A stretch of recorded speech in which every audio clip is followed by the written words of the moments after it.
Hello friends! Ako di ay ni, si Bogart the Explorer.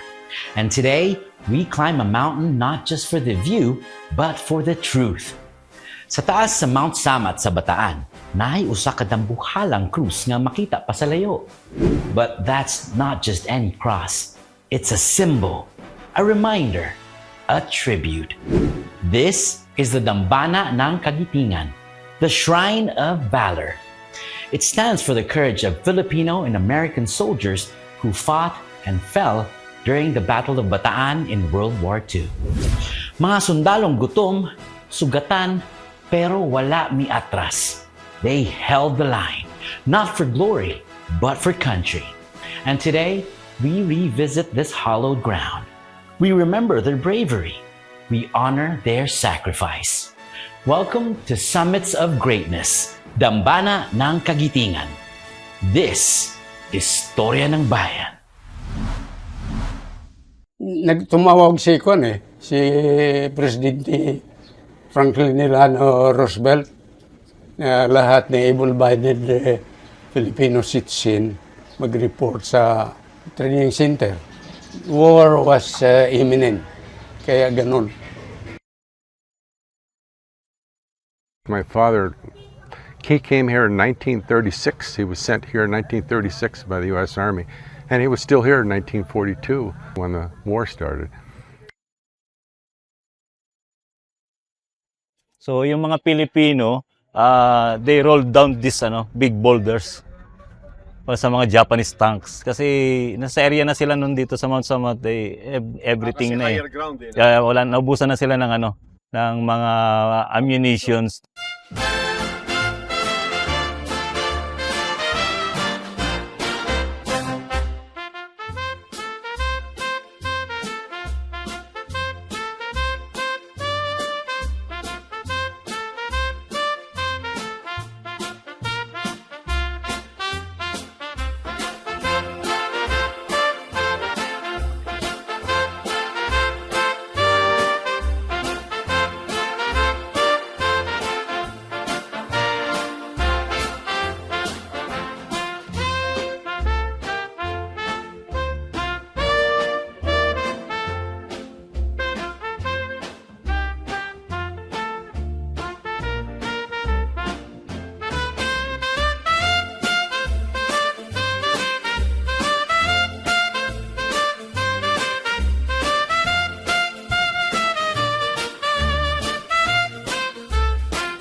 It's the tallest cross in Asia.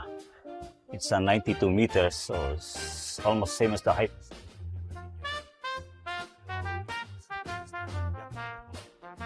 Masterpiece also of Professor Napoleon Abueva, our national artist. They call it the war depiction from First World War to Second World War.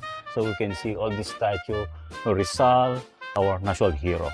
So it's within here, nagbiag na bato means buhay na bato. So this cross is aligned also to the monument of Rizal Park in Luneta. So the flagpole of Mount Samat, and this cross is aligned to the Dr. Jose Rizal in Luneta Park. Sana yun po malaman ng mga bata, yun talaga to sinisignifies ng malaking cross na to. Ito is to immortalize the agony and glory of the Filipino soldiers and American against the aggression. Sa Tagalog, mas maganda siguro para maintindihan ng mga bata na pag-alala sa katapangan ng mga magiging natin mga Pilipino at lang sa mga Hapon.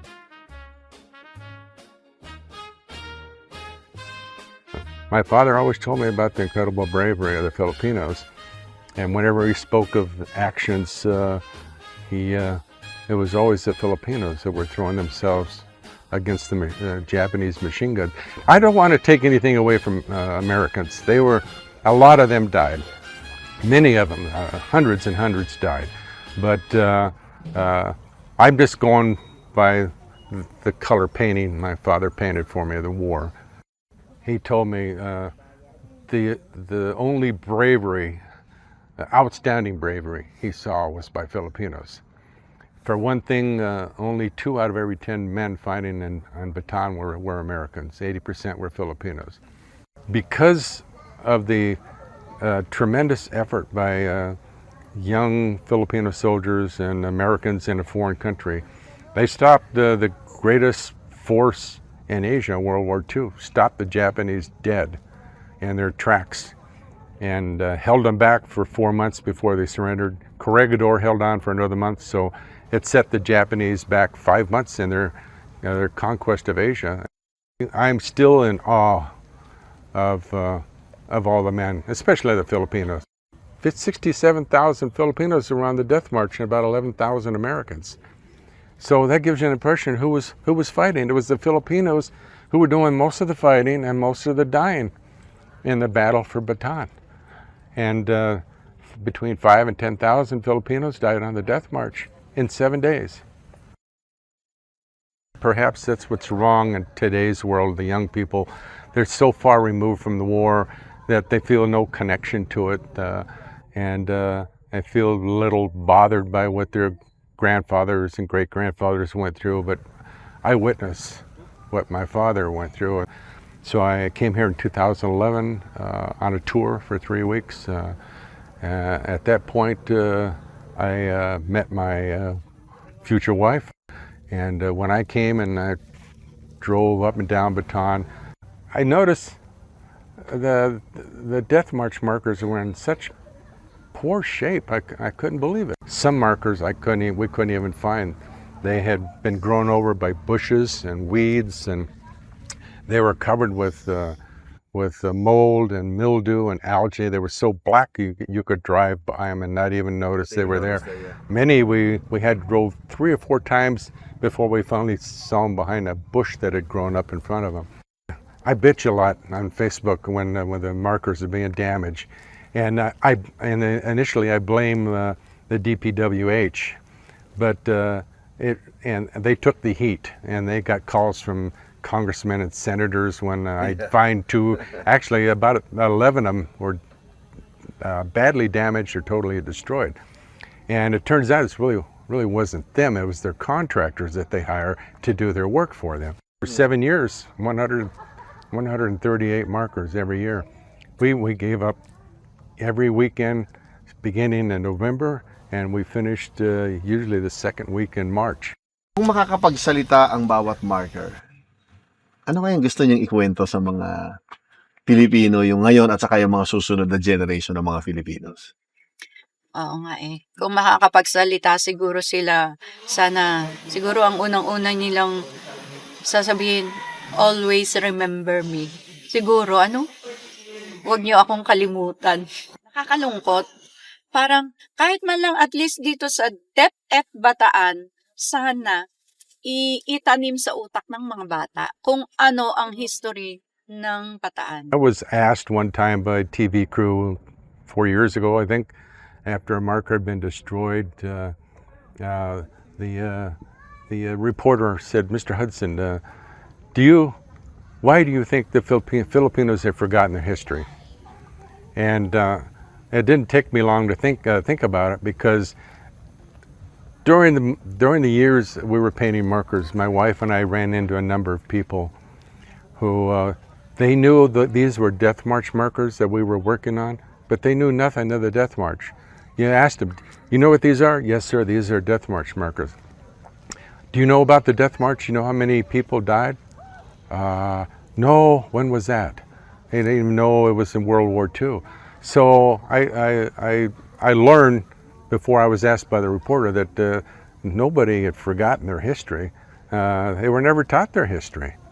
So you cannot forget something that you never knew. Nag-aral ako sa first year college lang. Okay. Ngayon pumasok ako, 19 years old, sa Army. Tumawag si Presidente Franklin Delano Roosevelt, lahat ng able-bodied Filipino citizen mag-report sa training center. War was imminent, kaya ganun. Siyempre, sumunod ka sa order ng kuan mo, mga opisyal mo. Dahil sa tawag nga ng Presidente Roosevelt, may order sa iyo. Pag nandoon ka na sa field, wala nang isip yun kung hindi pumatay ka o ikaw ang mamatay. Nung primero, maganda yung buhay namin dahil bago pa eh. Nung matagal-tagal na kulang na sa pagkain at mga sa gamot, parang nanghihina kami. Nung may order na mag-surrender, dahil nakikita kasi ni General Edward King na wala nang mangyayari sa mga sundalo niya. Kung sige ang laban, maaaring mawala lahat. Nag-order na siya ng surrender. Laban sa utos ni General MacArthur na walang surrender. This is Lieutenant General Wainwright. Subject, surrender. It became apparent that the garrison of these forces would be eventually destroyed by aerial and artillery bombardment and by infantry supported by tanks which have overwhelmed Corregidor. After leaving General Homer with no agreement between us, I decided to accept, in the name of humanity, his proposal. You will therefore be guided accordingly, and will, surrender all troops under your command to the proper Japanese officer. This decision, on my part, it was realized, was forced upon me by means entirely beyond my control. Ano yung pagkat tahimik na aalala mo? Bumabalik sa'yo. Dahil ang naalala ko talaga, marami akong mga kasamahan na nakikita kong namamatay. Namamatay sila. Mabuti ako siguro awa ng Diyos, naawa sa akin. Mangyayari talaga yun sa ira. Kaya yun ang hindi ko makakalimutan talaga. Mga kaibigan ko, matalik kong kaibigan. Nakikita mong nawala na ang buhay. Sabi nila ay ang mga Amerikano daw ang nagpanalo sa gera. Hindi tama rin yun. Hindi. Dahil lumaban din kami. Magkasama naman eh. Kaya doon sa yung Battle of Bataan, narinig mo yun, na magkasama. Hindi maaaring sabihin nilang Amerikano lang ang naghihirap. Pareho kami. Well, the message that I'm going to relate to you today was written in its entirety by Captain Salvador P. Lopez. It was delivered by Third Lieutenant Normando Ildefonso Norman Reyes and broadcasted by the Voice of Freedom, then stationed inside the hallowed tunnel of Malinta Corregidor on that fateful day of April 9, 1942, more or less 77 years ago, during that darkest hour when the history of our country as a nation was then at stake. It is about the fall of Bataan. Bataan has fallen. The Filipino and American troops on this war-ravaged and blood-stained peninsula have laid down the ground. with heads bloody but unbowed. They have yielded to the superior force and numbers of the enemy. The world will long remember of the epic struggle that Filipino and American fought up in the jungle fastness and along the rugged coast of Bataan. They have stood up uncomplaining under the constant and grueling fire cut off from all sources of help in the Philippines and in America. The intrepid fighters have done all that human endurance could bear. For what sustained them through all these months of incessant battle was a force that was more than merely physical. It was the force of an unconquerable faith, something in the heart and soul that physical hardship and adversity could not destroy. It was the thought of native land and all that it holds most dear, the thought of freedom and dignity and pride in this most priceless of all our human prerogative. The adversary, in the pride of his power and triumph, will credit our troops with nothing less than the courage and fortitude that his own troops have shown in battle. Our men have fought a brave and bitterly contested struggle. All the world will testify to the most superhuman endurance with which they stood up until the last in the face of overwhelming odds. But the decision had to come. Men fighting under the banner of unshakable faith are made of something more than flesh, but they are not made of impervious steel. The flesh must yield at last. Endurance melts away, and the end of the battle must come. Bataan has fallen, but the spirit that made it stand, a beacon to all the liberty-loving peoples of the world, cannot fall. Thank you. January 9th, 1945. This is Lingayen Gulf, Luzon. 4 divisions landing abreast. We had expected a very different kind of greeting than these cheering Filipinos, who told us the Japs had pulled back 2 days before.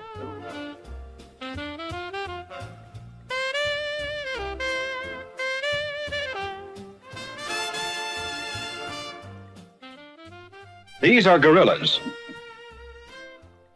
Don't let the clothes fool you. Men like these kept the war going in the Philippines long after the Japs said it was over.